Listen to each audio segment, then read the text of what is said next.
نیکیوں کو برباد کر دینے والے یوں تو کئی اعمال ہیں جو احادیث نے بتائے گئے کہ یہ عمل کرنے سے نیکیاں برباد ہو جاتی ہے، قرآن نے کئی عمل بتائے کہ یہ عمل کرنے سے نیکیاں برباد ہو جاتی ہیں، لیکن ان تمام میں سے میں نے 15 ایسے عمل چنے جن عمل کے کرنے سے اللہ رب العزت یا تو کچھ حصہ نیکیوں کا یا مکمل نیکیاں مٹا دیتا ہے۔ اور ظاہر سی بات ہے ایک مومن کی جمع پونجی یہ نیکیاں ہی ہوتی ہے۔ اگر یہ نیکیاں اس سے چھین لی جائے یا نیکیاں چلی جائے یا انسان عمل اپنی زندگی میں کرتا رہے لیکن اس کو یہ نہ پتا ہو کہ کون سے عمل کرنے سے نیکیاں برباد ہو جاتی ہے، اور وہ جب اللہ رب العزت کے پاس پہنچے اور اس کے نام اعمال میں نیکیاں تو ہو لیکن وہ ختم کر دی جائے اس لیے کہ اس نے ایسے گناہ کر کے آیا تھا جو گناہوں نے اس کی نیکیوں کو مٹا ڈالا۔ سب سے پہلی چیز جس کے کرنے سے انسان کی تمام نیکیاں مٹا دی جاتی ہے وہ عمل ہے، یاد رکھیے، اللہ تعالیٰ کی آیت یا قیامت کے دن کا انکار کرنا۔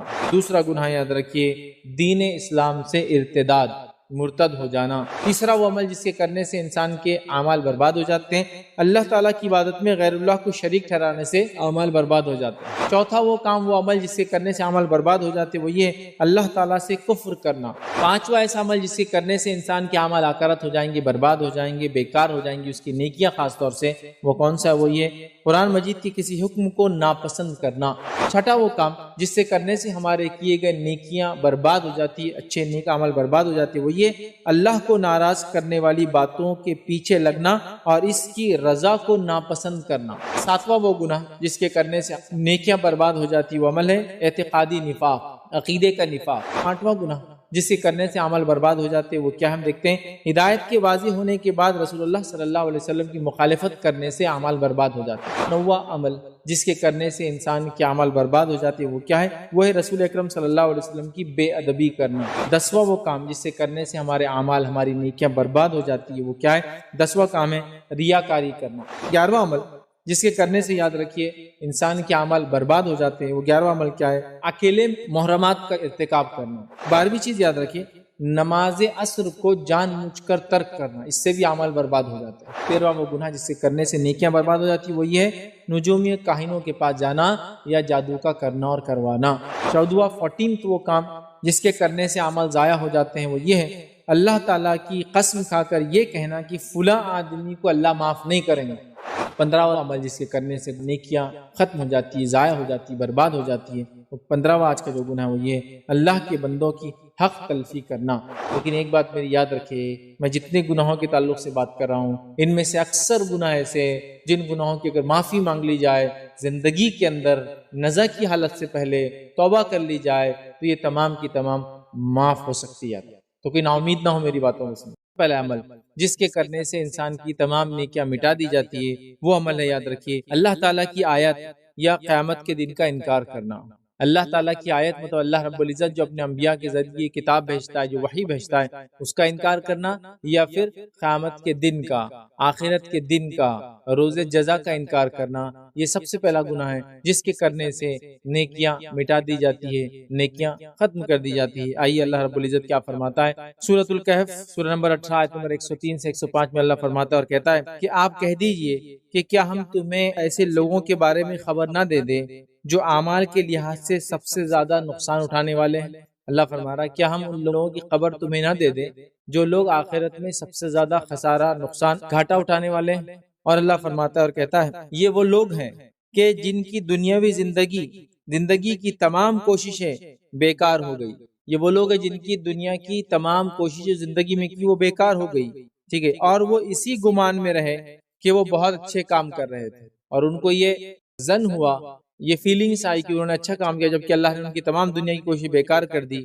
یہی لوگ ہیں جنہوں نے اپنے رب کی آیتوں کو اور اس کی ملاقات سے انکار کیا۔ یہی لوگ ہیں جنہوں نے رب کی آیتوں کو جھٹلایا اور آخرت کے دن کو، رب سے ملاقات کے دن کو انکار کیا، اس لیے ان کے اعمال غارت کر دیے گئے۔ چنانچہ قیامت کے دن ہم ان کا کوئی وزن قائم نہیں کریں گے۔ تو گویا وہ لوگ جو اللہ کی آیتوں کا انکار کرتے ہیں اور روز جزا کا، بدلے کے دن کا، آخرت کے دن کا، اللہ سے ملاقات کے دن کا انکار کرتے ہیں، اللہ رب العزت ایسے لوگوں کے اعمال کو برباد کر دیتا ہے، یاد رکھیے۔ اور یہ بہت ساری لوگوں کا یہی حال ہے، دنیا میں اکثریت کا یہی حال ہے کہ وہ لوگ دنیا کی کوششیں جو بھی کر رہے ان کو ایسا لگتا ہے کہ کوششیں آخرت میں ان کے مرنے کے بعد کی زندگی میں کام آئیں گی، لیکن جب تک صحیح طریقہ اختیار کر کے انسان کوشش نہ کرے ان کی کوئی کوشش کام نہ آئیں گی۔ مشرکین مکہ، یہود، نصارہ، نبی اکرم صلی اللہ علیہ وسلم کے دور میں مجوس، یہ تمام لوگ اللہ کو راضی کرنے کے لیے دنیا میں کچھ نہ کچھ کر رہے تھے۔ اللہ نے اعلان کر دیا کہ ان میں سے کسی کے بھی کوئی اعمال قبول نہیں کیے جائیں گے، چونکہ کوششیں غلط ڈائریکشن میں، دنیا کا جو کچھ کر کے آئے وہ سب بیکار ہو جائیں گے، یاد رکھیے۔ اور وہ گمان میں ہوں گے کہ وہ بہت اچھا کچھ کر کے آئے، لیکن انہوں نے جو حرکت کی ہوں گی، جس حرکت کی وجہ سے ان کے اعمال برباد ہو جائیں گے، وہ پہلا یہ تھا کہ انبیاء جو نشانیاں لے کر آتے انہوں نے جھٹلایا، دوسرا رب سے ملنے کا انہوں نے انکار کیا۔ مشرکین مکہ تو کیا کہتے تھے کہ ہم تو مر جائیں گے تو ہڈیاں بن جائیں گے، پھر کیا ہوں گے؟ مٹی بن جائیں گے، جہنم میں جائیں گے بھی اگر گناہوں کے بدلے تو ہم جہنم کے فرشتوں کو دھکا دے کر باہر نکل جائیں گے، ان کا یہ ظام تھا۔ نصارہ نے یہ دعویٰ کر دیا کہ چونکہ عیسیٰ علیہ السلام اللہ کے بیٹے، تو انہوں نے چونکہ قربانی دے دی، نتیجتاً ہم سب بخشے بخشائے ہو گئے، چاہے آپ کتنے ہی گناہ کریں، عیسیٰ پر ایمان لا لو تو ہماری نجات ہو جائیں گی۔ تو اللہ رب العزت نے یہ سب کے اس عقیدے کے تعلق سے رد کیا اور کہا کہ دنیا میں جو کچھ کر کے آئے تھے یہ سوچ کر کہ بہت اچھا کر رہے، آخرت میں کچھ بھی کامیاب نہیں ہونے والے، اس لیے کہ سب سے پہلا کام جو غلط کیا، اللہ کی آیتوں کو جھٹلایا، اور دوسری سب سے بڑی غلطی کی کہ اللہ سے ملنے کا انکار کیا، ملنے کا مطلب روز جزا کا انکار کیا، تو اللہ رب العزت جو ان کے اعمال کو آکارت اور برباد کر دیں گا۔ آئیے وہ دوسرا گناہ کیا ہے جس کے کرنے سے تمام اعمال، تمام نیکیاں برباد ہو جاتی ہے اور انسان جہنم رسید ہو جاتا ہے۔ وہ دوسرا گناہ یاد رکھیے، دین اسلام سے ارتداد، مرتد ہو جانا، حق کو چھوڑ دینا، اسلام کو چھوڑ دینا، ٹھیک ہے؟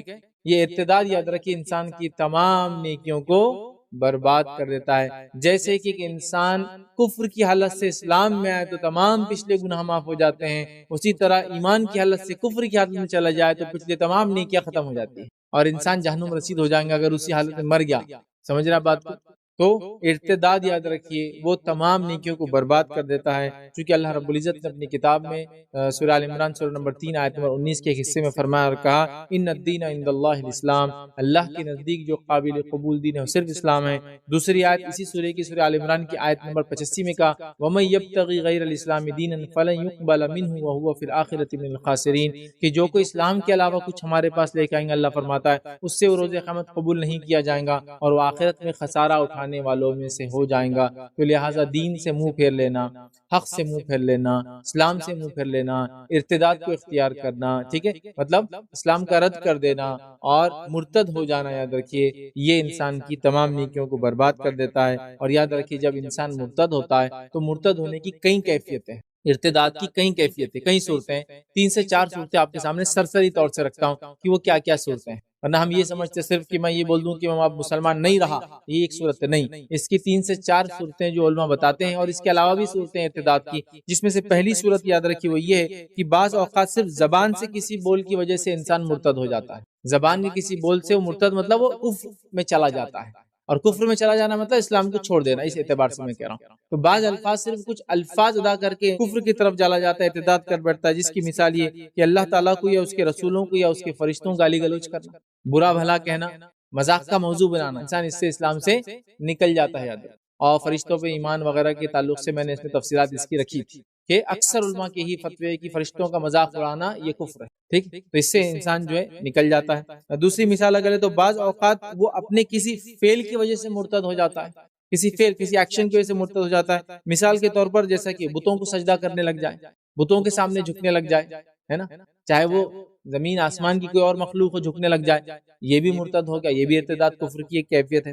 اسی طرح تیسری شکل یاد رکھیے وہ اپنے عقیدے کے اندر باطل عقائد کو شامل کر لے، اسلامی عقیدے میں باطل عقائد کو شامل کر لے تو بھی وہ مرتد ہو جاتا ہے، جیسے کہ مثال کے طور پر یہ سوچے کہ زنا حلال ہے، نماز کی کوئی ضرورت نہیں، بس یہ ڈرانے کے لیے کہ 5 وقت پڑھو تو اچھے رہیں گے، نہیں پڑھے بھی تو کچھ نہیں ہوتا، تو یہ بھی ایک صورت ہے۔ اسی طرح ارتداد کی ایک صورت ہے یاد رکھیے کہ صرف شک کی وجہ سے انسان مرتد ہو جاتا ہے، شک سے مراد یہ کہ پتہ نہیں اللہ ہے یہ نہیں، چلو لیکن ہم مان لیتے کیا ہے، پتہ نہیں شرک کو برا تو بولا جا رہا ہے لیکن ہو سکتا ہے اللہ شرک کرنے کے بعد ہی معاف کر دے گا یار، اصل ہاں جہنم تو ہے لیکن ہو سکتا ہے ڈرانے کے لیے ہوں گی، تو جو سزائیں بولی جا رہی ہے وہ آخرت میں چھوٹ دے دی جائیں گی، یہ اس کو شک ہے، یاد رکھیے، ٹھیک ہے، تو ایسے شکوک کی بنیاد پہ یاد رکھیے وہ مرتد ہو جاتا ہے، اور یہ پختہ شک ہے اس کا کہ ٹھیک ہے اللہ نے بولا شرک حرام ہے لیکن مسئلہ نہیں کو کر بھی لے تو میں امید کرتا ہوں معافی ہو جائیں گے، جہنم تو ہے لیکن مجھے ایسا لگتا ہے کہ میں کو شکی کوئی جائیں گا بلکہ سب کو اللہ معافی کر دیں گے، اور ایسے جب شکوک اور شبہات جب دینی عقائد میں جو کہ واضح طور سے اللہ نے اپنی کتاب میں اس کے رسولوں نے ڈرائے لوگوں سے، اور اس کے بعد انسان کرے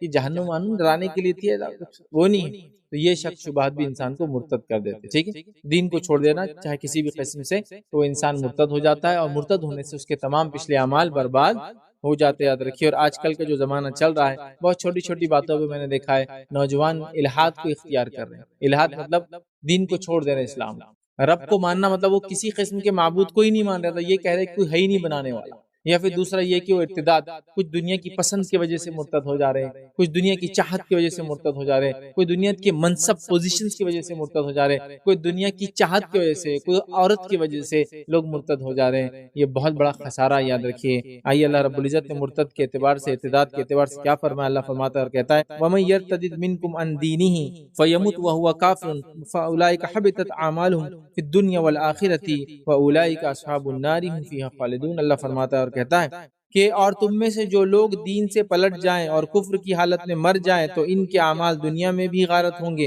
اور آخرت میں بھی، اور یہی لوگ جہنمی ہوں گے اور جو اس میں ہمیشہ ہمیشہ رہیں گے. تو مرتد کی سزا ہمیشہ کی جہنم میں، یاد رکھیے. اور اس کے پچھلے اعمال اللہ نے فرمایا برباد ہو جاتے ہیں. تو لہٰذا ایمان بڑی اہم چیز ہے، انسان اس کو غنیمت جانے اور ہمیشہ اس ایمان کی دولت کو، اس سرمایہ کو سنبھال کے اٹھا کے رکھنے کی ضرورت ہے. دنیا کی چند لالچیں، چند فوائد کبھی بھی انسان کو حق سے دور نہ کر جاتا. آئیے تیسرا وہ عمل جس کے کرنے سے انسان کے اعمال برباد ہو جاتے ہیں، وہ عمل کیا دیکھتے ہیں. اللہ تعالیٰ کی عبادت میں غیر اللہ کو شریک ٹھہرانے سے اعمال برباد ہو جاتے ہیں. ایک انسان اللہ کی عبادت بھی کر رہا ہے، جبکہ ہمیں حکم اللہ کی عبادت ہی کرنے کا ہے، تو اللہ کے ساتھ کسی کو شریک کرنے سے پچھلے اعمال برباد ہو جاتے ہیں. یاد رکھیے. اور انسان جہنم رسید ہو جاتا ہے. یاد رکھیے. جس کی چونکہ شرک کے تعلق سے ہم سب جانتے ہیں، شرک ایک سب سے سنگین جرم ہے جو انسان اللہ رب العزت کی ذات کے ساتھ جو ہے کرتا ہے. یاد رکھیے. تو لہٰذا شرک کرنے سے اعمال برباد ہو جاتے ہیں، ختم کر دیے جاتے ہیں. لیکن ایک بات میری یاد رکھیے، میں جتنے گناہوں کے تعلق سے بات کر رہا ہوں، ان میں سے اکثر گناہ ایسے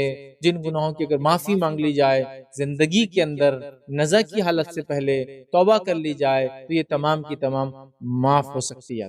تو کوئی نا امید نہ ہو میری باتوں میں، امید ہمیشہ باقی ہے. توبہ کر لے، راستہ اس کو پلٹنے کا ہمیشہ باقی، یاد رکھے. ٹھیک ہے.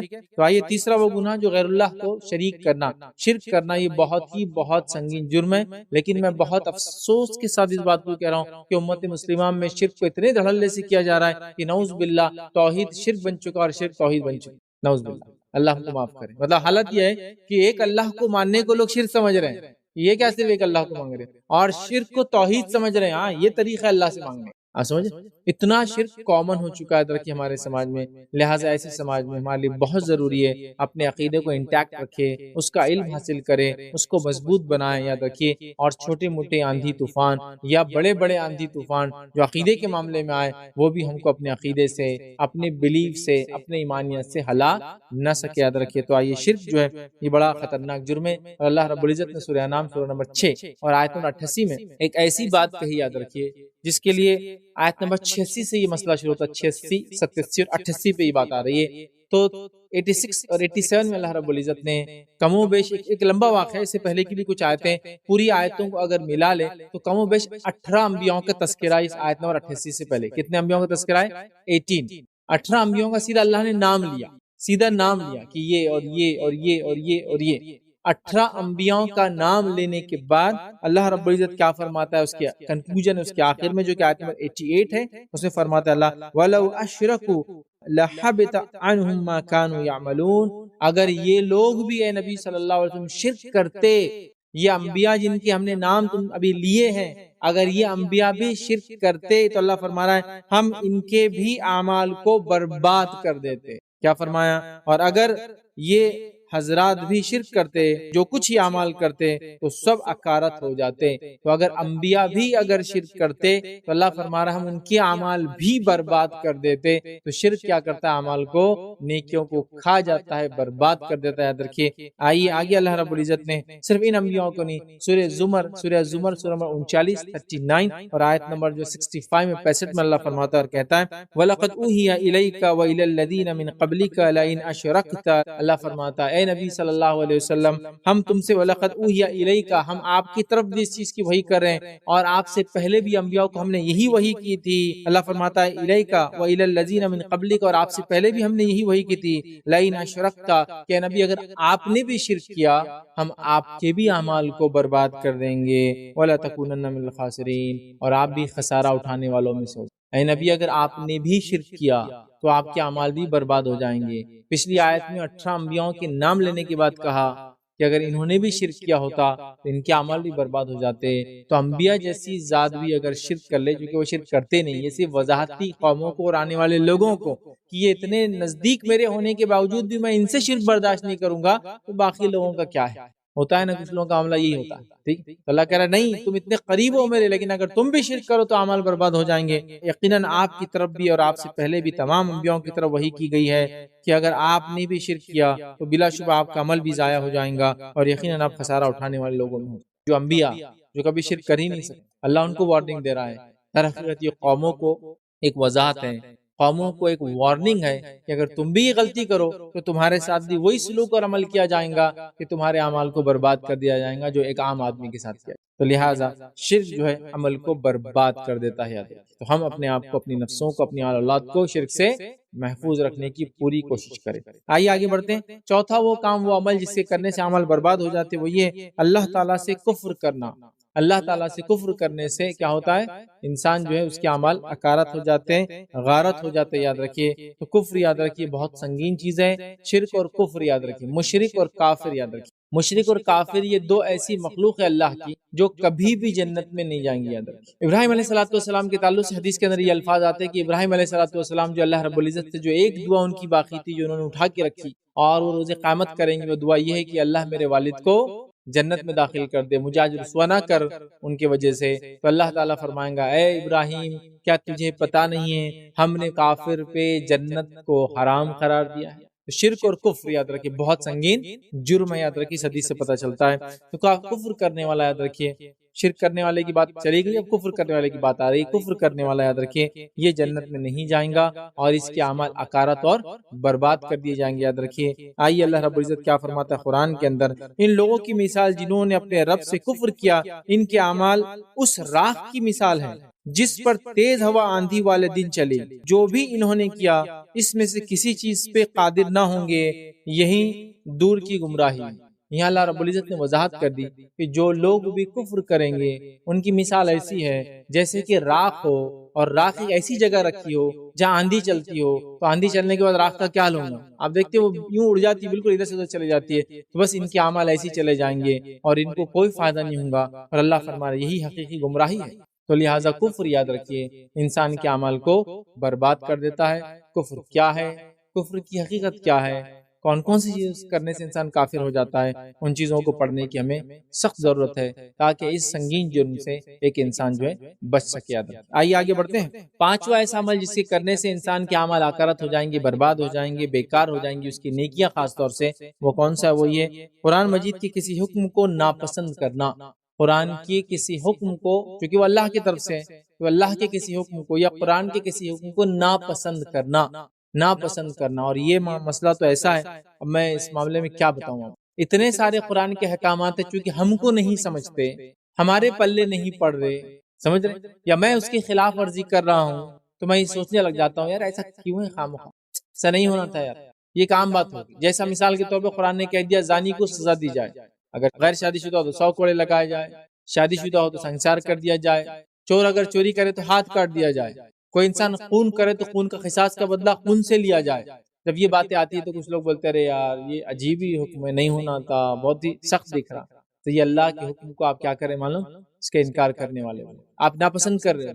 یا عورتوں کی اگر مثال لے لے تو یہ پردہ وردہ کہہ کے لیے چپ خامخواہ دے دیے اللہ تعالیٰ نے، یا پھر سستی، کاہلی اور دنیا پرستی کے نتیجے میں آج ہمارے حال یہ نماز 5 وقت نہیں ہونا تھا کاش، اور ناپسند کرنے لگتے ہیں. پہلے تو یہ ایسی ہوتا ہے کیوں ہوا، پھر ناپسندیدگی کی طرف جاتا ہے، اور کبھی کبھار انسان اپنی عام زندگی میں اس کو بول بھی بیٹھتا ہے یار کیا یہ 5 وقت کی نماز، یہ کیا پردہ وردے کا یہ حکام لگا نعوذ باللہ، یہ کیا سزائے موت کا ہے. اب چلتا غلطی ہو جاتی ہے بچوں سے، کیا چلتا بھی. تو یہ ایک اللہ کے حکم کو ناپسند کرنے میں ہے. تو اللہ کے حکم کو یا قرآن کی کسی حکم کو ناپسند کرنے سے آدمی کافر ہو جاتا ہے، یاد رکھیے، اور اس کے تمام اعمال برباد بھی ہو جاتے ہیں۔ تو یہ پانچواں وہ ہے، یاد رکھیے، عمل جس سے کرنے سے عمل برباد ہو جاتے ہیں، وہ یہ ہے کہ قرآن کی کسی حکم کو ناپسند کرنا۔ اور اللہ رب العزت نے اس بات کو قرآن میں یوں فرمایا، اور کچھ لوگوں کی صفت بتاتے ہوئے فرمایا جن کو سزا ملیں گی۔ اللہ فرماتا ہے، کہتا ہے، یہ اس لیے کہ جو کچھ اللہ نے نازل کیا تھا اسے انہوں نے ناگوار سمجھا، چنانچہ اللہ نے ان کے اعمال کو ضائع کر دیا۔ یہ ان کے ساتھ اس لیے ہوا کہ انہوں نے اللہ کی اتاری ہوئی آیت کو ناپسند کیا، اللہ کی بتائی باتوں کو ناپسند کیا، اس کی وجہ سے ان کے اعمال غارت کر دیے گئے۔ تو لہٰذا اللہ کی کسی بات کو ناپسند کرنا، قرآن کے کسی احکام کو ناپسند کرنے سے اعمال برباد ہو جاتے ہیں۔ لہٰذا ہم بہت احتیاط کریں کہ ہم کس چیز کو پسند کرتے ہیں، کس چیز کو ناپسند کرتے ہیں۔ کبھی ہوتا ہے قرآنی کچھ باتیں ہم کو سمجھ نہیں آتی ہے، جب کوئی چیز سمجھ نہ آئے تو اللہ رب العزت سے دعا کریں، اے اللہ مجھے اس چیز کی سمجھ دے، اس حکم کی حکمتیں سمجھا، میرے دل میں ان کے تعلق سے محبت پیدا کر۔ لیکن کبھی بھی اس کے اپوزٹ جانے کی کوشش نہیں کرنا، اس لیے کہ میں اپنے تقریروں میں بار بار کہتا ہوں، شریعت یاد رکھیے ایک سیسا پلائی ہوئی دیوار ہے، اگر اس پہ آپ اپنا سر مارو گے تو سر پھوڑ لو گے، ہاتھ مارو گے تو ہاتھ توڑ لو گے، اس کو کوئی فرق پڑنے والا ہے ہی نہیں۔ تو اپنے آپ کو کیوں برباد کریں؟ ٹھیک ہے، صرف اس لیے کہ مجھے سمجھ میں نہیں آ رہی کوئی چیز تو وہ چیز ایسی کیوں ہے؟ تو ہم پسند کریں شریعت کے حکم کو، چاہے سمجھ میں آئے چاہے سمجھ میں نہ آئے، بعد میں اللہ سے دعا کرے، اس کی حکمتیں تلاش کرے، علماء سے رجوع کرے، اس کو جاننے کی کوشش کرے، انشاءاللہ جس بات سمجھ میں آ جائیں گے۔ لیکن ناپسند کرنا یاد رکھیے اعمال کو برباد کر دیتا ہے۔ آئیے چھٹا وہ کام جس سے کرنے سے ہمارے کیے گئے نیکیاں برباد ہو جاتی ہے، اچھے نیک عمل برباد ہو جاتی ہے، وہ یہ اللہ کو ناراض کرنے والی باتوں کے پیچھے لگنا اور اس کی رضا کو ناپسند کرنا۔ اللہ جو چیز سے ناراض ہوتا ہے وہ کام کو کرنا، اور جس چیز کو پسند کرنا اس کو ہم ناپسند، یہ چیز سے انسان کے تمام پچھلے اعمال یا تمام اعمال برباد ہو جاتے ہیں۔ آئیے اس تعلق سے اللہ رب العزت قرآن میں کیا فرماتا ہے، اور کچھ لوگوں کی صفت بتاتے فرماتا ہے کہ ان کے ساتھ ایسا کیوں ہوا۔ اللہ فرماتا ہے اور کہتا ہے، آیت کے اندر دیکھیے، یہ سورہ محمد کی آیت نمبر 28 ہے، 47 نمبر کا سورہ، 28 نمبر کی آیت۔ اللہ فرماتا ہے، یہ اس لیے ان کے ساتھ ہوا کہ ایسی بات کے پیچھے لگے تھے جس سے اللہ ناراض ہوتا تھا۔ کیا فرمایا اللہ نے؟ یہ اس لیے کہ وہ ایسی بات کے پیچھے لگ گئے جس نے اللہ کو ناراض کر دیا، اور انہوں نے اس کی رضا کو ناپسند کیا، تو اللہ تعالیٰ نے ان کے اعمال کو برباد کر دیا۔ مطلب ایسے کام کرنا جن سے اللہ ناراض ہوتا ہے، اور ایسے کاموں کو ناپسند کرنا جس کو اللہ پسند کرتا ہے، تو یہ اعمال کرنے سے انسان کے پچھلے اعمال برباد ہو جاتے ہیں۔ لیکن جیسا میں نے شروع میں کہا، توبہ کے دروازے موت سے پہلے تک کھلے ہیں، لہٰذا اپنے رب سے ہم جو ہے خوب توبہ کرے۔ اگر ایسا کچھ ہے تو کوئی پسند اللہ کی ہو، ہم اس کو ٹھیک ہے، اللہ کی کوئی پسندیدہ چیزیں ہم کر نہیں پا رہے، ایک الگ بات ہے، لیکن ہم نے اس کو ناپسند کرنا، اور اللہ جس کو پسند کرتا ہے اس کو ہم ناپسند کریں، جس کو ناپسند کرتا ہے ہم پسند کریں، یہ بہت بڑا مسئلہ ہے۔ ایک چیز ہو سکتی ہے کہ اللہ کسی چیز کو ناپسند کرتا ہے لیکن پھر بھی مجھ سے وہ ہو رہی ہے، میں توبہ کر سکتا ہوں، لیکن اللہ ناپسند کرتا ہے میں کروں اور یہ کہوں مجھے یہ پسند ہے، یہ پرابلم ہے۔ اور اللہ جو ہے جس چیز کو پسند کرتا ہے اس کو میں نہیں کر پا رہا ہوں کسی وجہ سے، ٹھیک ہے، لیکن میں اس کو ناپسند کروں کہ اللہ کیوں پسند کرتا ہے اس چیز کو، یاد رکھیے اعمال کو برباد کر دیتا ہے۔ اور مشرکین نے یہی کیا، اللہ کو جو پسند تھا ان کو ناپسند تھا، اور اللہ کو جو ناپسند تھا اس کو وہ پسند کرتے تھے، یاد رکھیے، ٹھیک ہے۔ تو یہ چھٹا تھا۔ آئیے ساتواں وہ گناہ جس کے کرنے سے عمل نیکیاں برباد ہو جاتی، وہ عمل ہے اعتقادی نفاق، عقیدے کا نفاق۔ ویسے نفاق کی کئی علامتیں ہیں، احادیث کو اگر جمع کرے تو میں نے تقریباً 99 تک صفتیں، 99 صفتیں منافقین کی جو مختلف علماء نے جو کتابوں میں وغیرہ قرآن میں جو آتی ہے، احادیث میں جو آتی ہے، ٹھیک ہے، اس کو جمع کرنے کی کوشش کی تو 99 کے قریب صفتیں ہوتی ہیں۔ لیکن کچھ صفتیں منافقین کی بڑی بڑی علامت ہے، بڑی واضح ہے، اور حدیث کے اندر آتا ہے جھوٹ بولنا، یہ منافق کی علامت، جب بات کرے جھوٹ بولے، ہے نا، جب بھی اعتماد کیا جائے وہ اعتماد کو توڑ دیں گا، جب بھی وعدہ کریں گا وعدہ خلافی کریں گا، تو یہ نشانیاں ہیں، تو یہ علامتیں ہیں۔ اگر یہ علامتیں ہوں تو انسان توبہ کر لے۔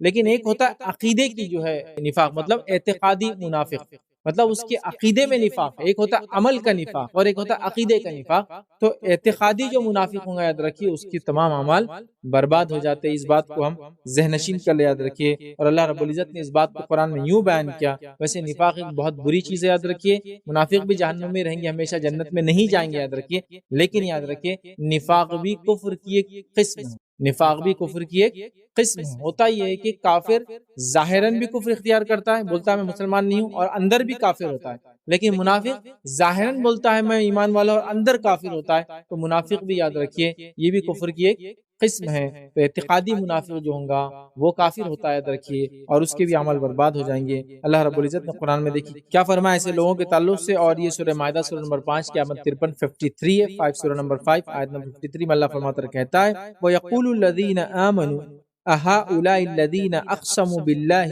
جَهْدَ أَيْمَانِهِمْ إِنَّهُمْ لَمَعَكُمْ حَبِطَتْ أَعْمَالُهُمْ فَأَصْبَحُوا خَاسِرِينَ۔ اللہ فرماتا اور کہتا ہے اور ایمان والے کہیں گے کہ کیا یہی لوگ ہیں جو اللہ کی بڑی بھاری قسمیں کھایا کرتے تھے کہ یقیناً وہ تمہارے ساتھ ہیں۔ منافقین کیا کرتے تھے؟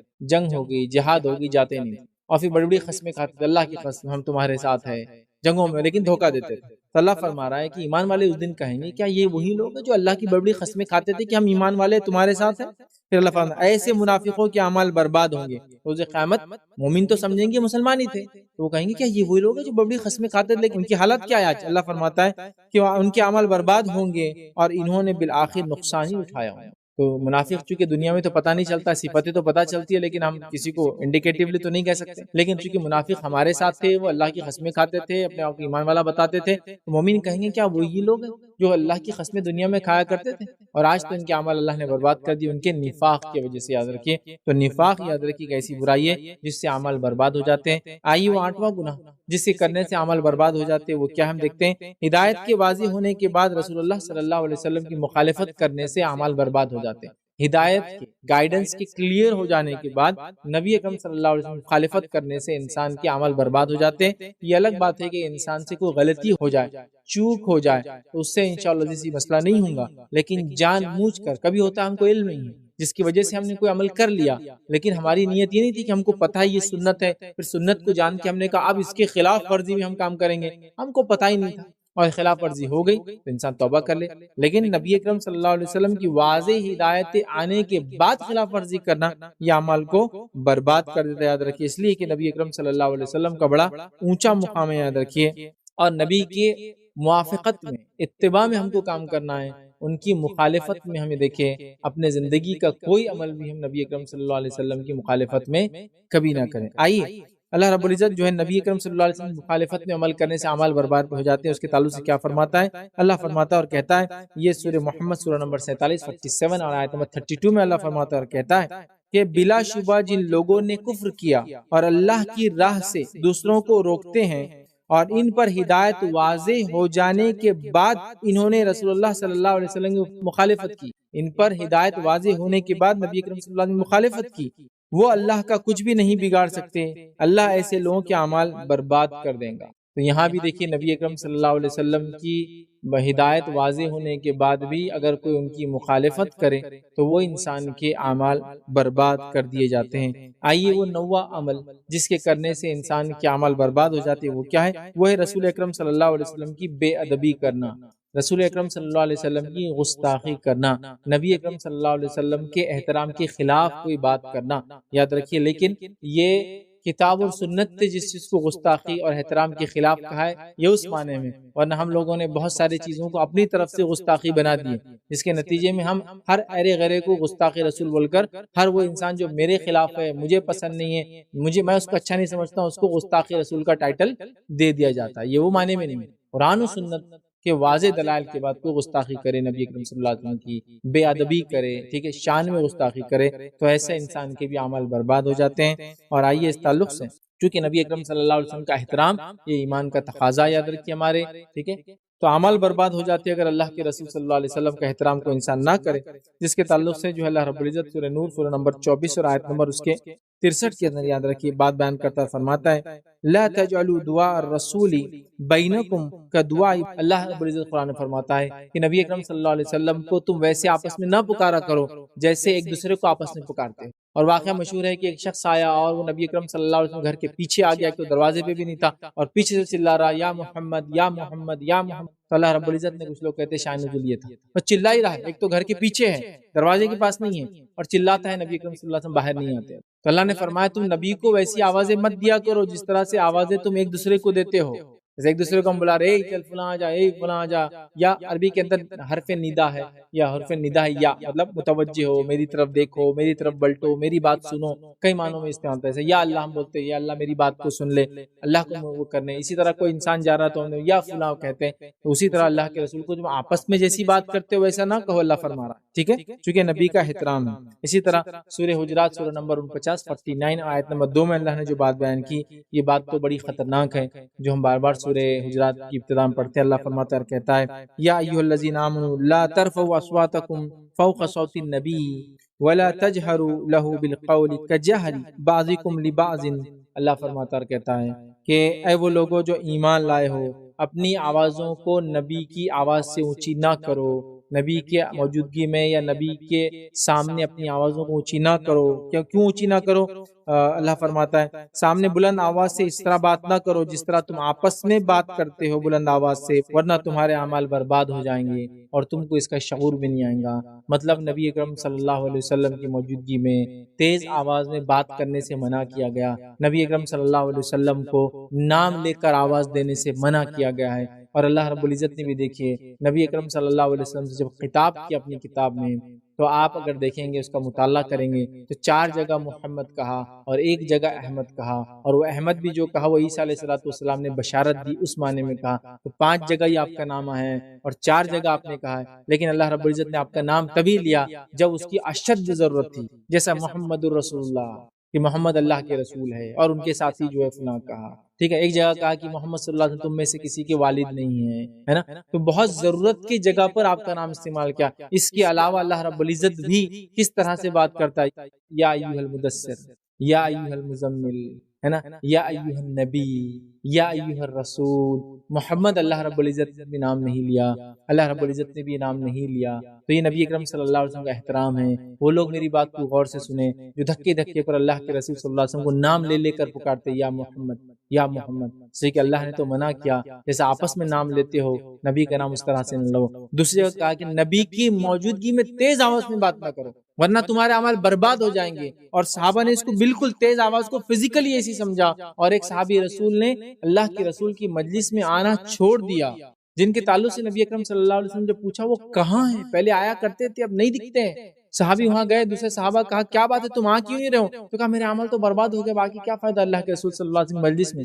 تو کہا کیسے؟ تو ان کی فزیکلی آواز تیز تھی، اس کو عام زبان میں اردو میں بولتے بڑا گلا ہے، اونچی آواز میں بات کر. ہوتا ہے نا کسی کی فزیکل وائس ہی تیز ہوتی ہے، تو ان کی آواز اونچی تھی، جس کے نتیجے میں انہوں نے چھوڑ دیا. جب اللہ کے رسول صلی اللہ علیہ وسلم کی بات بتائی گئی تو آپ نے فرمایا تم ان لوگوں میں سے نہیں ہو، واپس آ. اور اس کے بعد روایتوں میں آتا ہے کہ عمر ابن خطاب رضی اللہ عنہ جن کی آواز ذرا بلند تھی، اونچی بڑی آواز تھی، جو شخصیت بھی بڑی تھی، نبی اکرم صلی اللہ علیہ وسلم جب بات کرتے، یہ آیت کے آنے کے بعد سورہ حجرات تھی، تو کبھی کبھار اللہ کے رسول صلی اللہ علیہ وسلم کو خود پوچھنا پڑتا ہے عمر کیا، عمر کیا، اور اتنے آہستہ بولتے کہ کہیں اونچی ہو جائے اور عمل برباد نہ ہو جائے کہ ان کو پوچھنا پڑتا کہ اے عمر کیا ہے، ذرا ریپیٹ کرو. اتنی پھر صحابہ نے آواز کو پست کر لیا. اس کے بعد یاد کسی امام کا بڑا مشہور قول ہے، نبی اکرم صلی اللہ علیہ وسلم کی قبر مبارک پر بھی آواز اٹھانے کو حرام قرار دیتے. وہ کہتے تھے نبی کا احترام جیسا زندگی میں تھا وہ دنیا سے جانے کے بعد بھی ہے، لہٰذا قبر کے پاس تیز آواز میں بات نہیں کی جائیں گی. اسی لیے اگر مسجد نبوی میں کوئی شور و غل کرے، تیز آواز میں بات کرے، تو اس کو اٹھا کے پولیس لے کے چل جاتی، کیونکہ وہ غیر قانونی ہے، کیونکہ نبی کے احترام کے خلاف ہے مسئلہ. تو میرے کچھ بھائی جو چیختے ہیں، چلاتے ہیں، نبی اکرم صلی اللہ علیہ وسلم نام لے لے کر پکارتے ہیں، وہ تھوڑا غور کرے، یہ طریقہ ادب کے خلاف ہے، یہ خلاف ہے. ٹھیک ہے. اور صحابہ کو بھی دیکھا گیا جیسا نبی کی زندگی میں احترام کرتے تھے، قبر مبارک کے پاس بھی کبھی تیز آواز میں بات کرتے نہیں پائے گا. سمجھ رہے بات؟ تو بہرحال یہ بڑی اہم چیز ہے. تو نبی کے احترام کے خلاف کام کرنا، بے ادبی کرنا، یہ عمل کو برباد کر دیتا ہے. آئیے 10واں وہ کام جس سے کرنے سے ہمارے اعمال، ہماری نیکیاں برباد ہو جاتی ہے، وہ کیا ہے؟ 10واں کام ہے ریاکاری کرنا. ریاکاری دکھاوا جس کو بولتے ہیں، اس کو شرک اصغر کہا جاتا ہے. اور ریاکاری مطلب یہ ہے کہ کسی عمل کو خالص اللہ کے لیے نہ کرتے ہوئے انسان اپنی نیت میں یہ خرابی کرے کہ وہ دوسروں کو بتانے کے لیے کرے، یا اللہ کے لیے کرے لیکن دوسروں کو بتانے کے لیے بھی کرے. مطلب یا تو پھر سیدھا بتانے کے لیے، یا تو پھر دونوں اس کا مقصد ہو، اس کے اعمال بھی قبول نہیں ہوتے اور اس کے اعمال بھی برباد کر دیے جاتے ہیں وہ ریا کی وجہ سے. آئیے نبی اکرم صلی اللہ علیہ وسلم کیا فرمایا، حدیث کے الفاظ سنتے ہیں. حدیث میں الفاظ یوں ہیں، اس طرح سے آتے ہیں، یہ سلسلۃ الحدیث صحیحہ کی روایت ہے. حدیث کے الفاظ یہ ہے کہ نبی اکرم صلی اللہ علیہ وسلم نے ارشاد فرمایا فرمایا مجھے تم پر سب سے زیادہ خوف شرک اصغر کا ہے، تم پہ سب سے زیادہ خوف شرک اصغر کا ہے، ٹھیک ہے؟ تو صحابہ نے پوچھا کہ شرک اصغر کیا ہوتا ہے، یہ چھوٹا شرک کیا ہے؟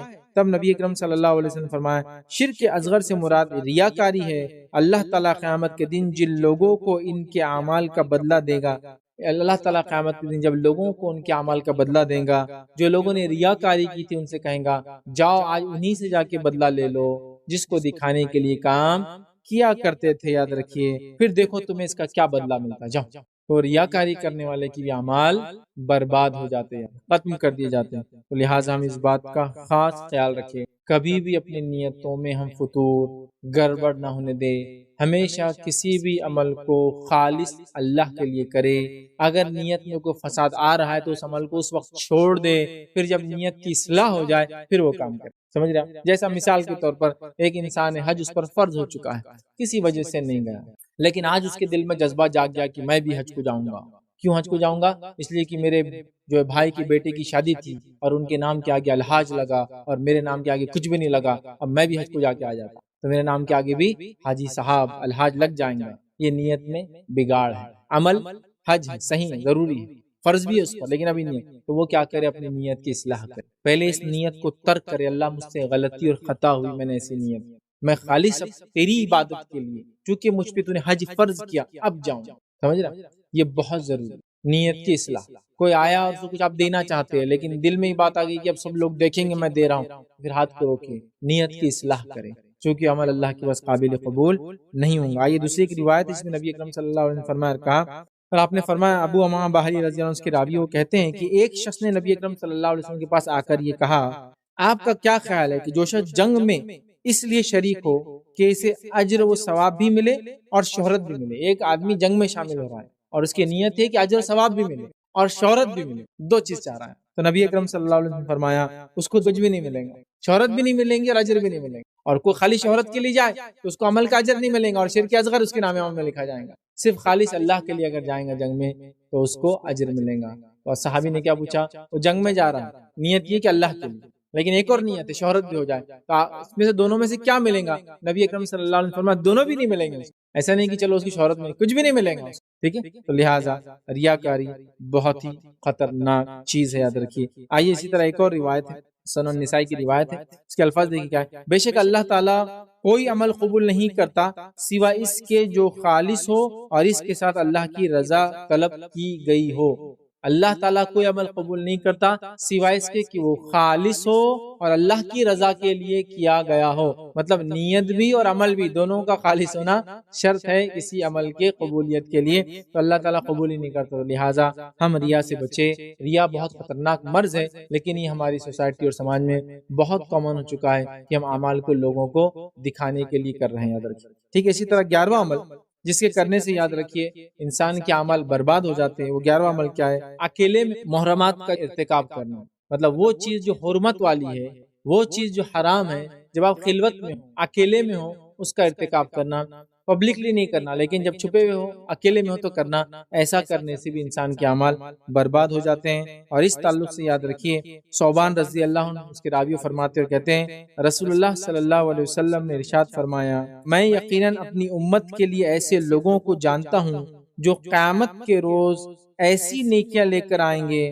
جو تہامہ پہاڑ کے برابر یا تہامہ پہاڑوں کے مانند روشن ہوں گی، لیکن اللہ تعالیٰ ان کی نیکیوں کو ہوا میں اڑا دیں گا اور چھوٹے چھوٹے ذرات بنا دیں گے۔ نیکیاں پہاڑ کی جیسی اور تہامہ پہاڑ چمکتا تھا، چمکدار بہترین نیکیاں لائیں گے، لیکن اللہ ذرات بنا کے ان کو اڑا دیں گا، یاد رکھیے۔ ثوبان رضی اللہ نے فرمایا، اے اللہ کے رسول صلی اللہ علیہ وسلم یہ کون لوگ ہیں بتا دیجئے تاکہ ان لوگوں سے ہم احتیاط کریں اپنی زندگی میں۔ تو آپ نے فرمایا آپ ان لوگوں کے بارے میں ہمیں وضاحت کر دیجئے تاکہ ان کے بارے میں ہم کو کھل کر بیان کر دیجئے تاکہ ہم کو ہمارے علم میں آ جائے اور ہم ان لوگوں کے ساتھ شامل نہ ہوں۔ تو آپ نے فرمایا یہ وہ لوگ ہیں، خبردار وہ تمہارے بھائی ہوں گے، مطلب مسلمان ہوں گے، ٹھیک ہے، تمہاری قوم سے ہوں گے، مطلب تمہیں میں سے ہوں گے، اور وہ رات کو اسی طرح قیام کریں گے جیسا تم قیام کرتے ہو، تہجد کا بھی اہتمام کرنے والے ہوں گے جیسا کہ تم کرتے ہو، لیکن وہ ایسے لوگ ہوں گے کہ جب خلوت میں ہوں گے، اکیلے میں ہوں گے، پردے میں ہوں گے، لوگوں کی نظروں سے دور ہوں گے، خلوت میں ہوں گے، تو انہیں اللہ تعالیٰ کی حرام کردہ چیزیں ملیں گی تو وہ ان سے اپنا دامن نہیں بچائیں گے. مطلب جب اکیلے میں ہوں گے حرام چیزیں ملیں گی تو اس کو اختیار کر لیں گے، لیکن جب پبلک میں ہوں گے تو وہ تمہارے جیسے ہوں گے، نمازیں پڑھیں گے، یہاں تک کہ تہجد پڑھیں گے، لیکن جب اکیلے میں ہوں گے تو اللہ کی حرام کردہ چیزوں کو حرام نہیں سمجھے گے، ان کا ارتکاب کر لیں گے. یہ بہت خطرناک چیز ہے، بہت خطرناک چیز ہے کہ انسان جس کو کہیں گے لوگوں کے سامنے ہو تو گناہ نہ کرے، اور جب لوگوں سے دور ہو جائے چھپ جائے تو گناہ کرے. اور اس کے تعلق سے کسی شخص نے بڑی بہترین بات کہی تھی کہ اکیلے میں گناہ کرنے سے بچا کرو.